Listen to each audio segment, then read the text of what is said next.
Okay, so you're walking downtown, right?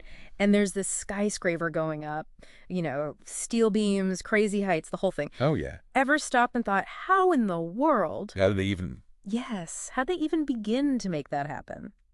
Well, that's who we're diving deep on today. The Structural Ironwork Supervisors. Love it. The ones calling the shots way up there. They don't get enough credit. Not at all.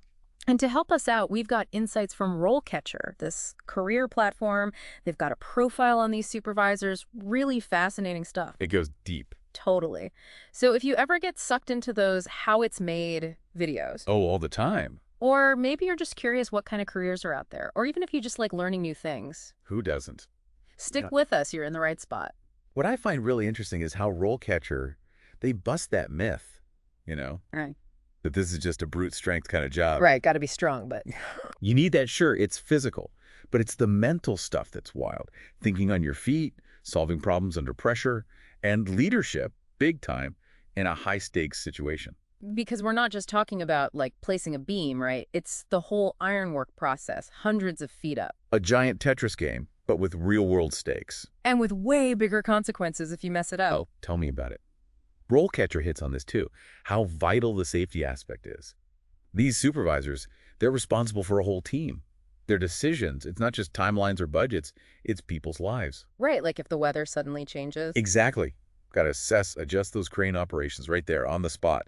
Huge pressure. Makes you think twice about complaining about your desk job. Little bit. But what got me was how much technical knowledge RoleCatcher says is needed. Like 67% of the job is building and construction expertise. 67%, that's huge. That's as much as the mechanical skills they need. So it's not just about knowing how to use a welding torch. Nope. We're talking understanding the materials, different steel types, how strong they are, their weak points, then the building techniques themselves, bolting, welding, how the weight's distributed. And don't even get me started on those 2D and 3D blueprints. I get lost just trying to read a map. Right.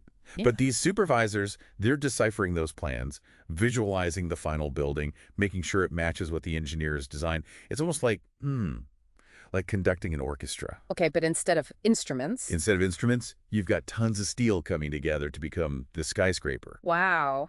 So you're a conductor, a safety officer, and an engineer all in one. That's the job. That's impressive. And that actually brings us to a really important point. Because of all this, there's a tech revolution happening in construction right now. And RoleCatcher really stresses how crucial technology advances are to being a good supervisor these days. Yeah, that's a good point. Like, we all have this image of a construction site, right? Dusty, kind of old school, guys just muscling things into place. Right, like from the movies. Exactly.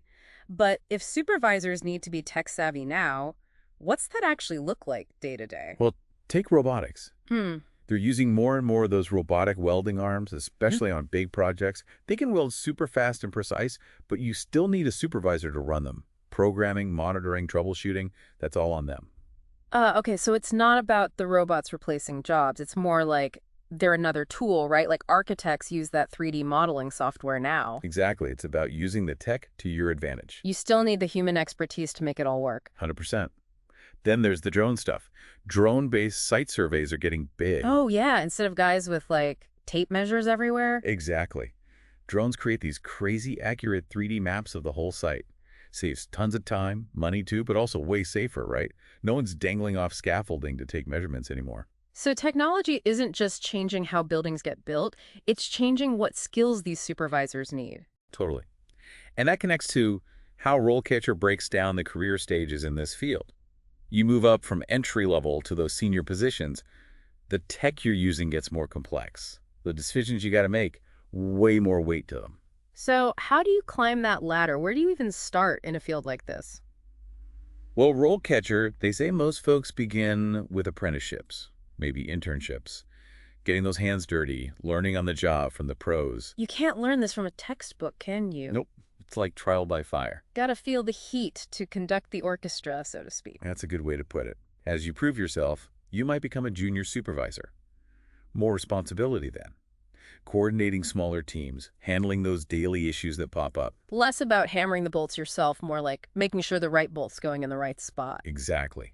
Keep climbing. You might be overseeing whole sections of a project, bigger teams, working closer with those architects and engineers, making sure everyone's on the same page. So it's constant learning, but also that leadership side growing at the same time. RoleCatcher highlights this really well with their example of a senior structural ironwork supervisor. This person's gone way beyond just managing projects, mentoring the newer folks, solving those really complex problems, even working directly with clients to make sure everyone's happy. So from learning the notes, now they're conducting the whole symphony. It's a career path with tons of potential, but man, the higher you go, that's a lot of responsibility. No doubt. And speaking of responsibility, RoleCatcher brings up something super important, which is workplace safety. Oh, right. Can't forget about that. They talk about how vital certifications like OSHA 30-hour are, especially when you're trying to land a job. OSHA 30-hour, yeah. For those of us who didn't grow up on a construction site, what is that exactly? Right. So OSHA, that's the Occupational Safety and Health Administration. Okay. They're the ones setting all the rules for safe workplaces, all kinds of industries. The 30-hour thing, that's specifically for construction. It's all about, spotting hazards, how to avoid them, how to keep things under control. So not just knowing the rules, but like actually being able to use them in the real world, especially when you're talking about a job with so many risks involved. Exactly. It shows an employer you're serious about safety, your own safety, but also the whole team you'll be looking after. And when you've got huge machinery working at heights, these complex structures, safety can't just be some afterthought, Yeah, it has to be built into everything you do. 100%. Which actually leads into something RoleCatcher really emphasizes, how to ace those job interviews. It's not just about the technical stuff, it's showing those leadership qualities too. Right, makes sense. They actually give examples of the kind of questions to expect, right? They do. All right, hit me with it. What kind of curveballs they throwing at you in a structural ironwork supervisor interview? So one they mentioned all about conflict resolution, like how do you handle arguments, disagreements, between your team? Because it's going to happen. High pressure environment, deadlines, lots of different personalities all working together. Right. Got to be able to smooth things over, find that compromise. Keep that team working smooth otherwise. Exactly. The whole project can fall apart.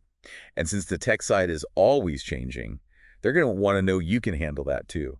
Yeah. How do you stay up to date with the newest stuff in the field? They want someone proactive who's learning all the time, not afraid of new tech, but embraces it.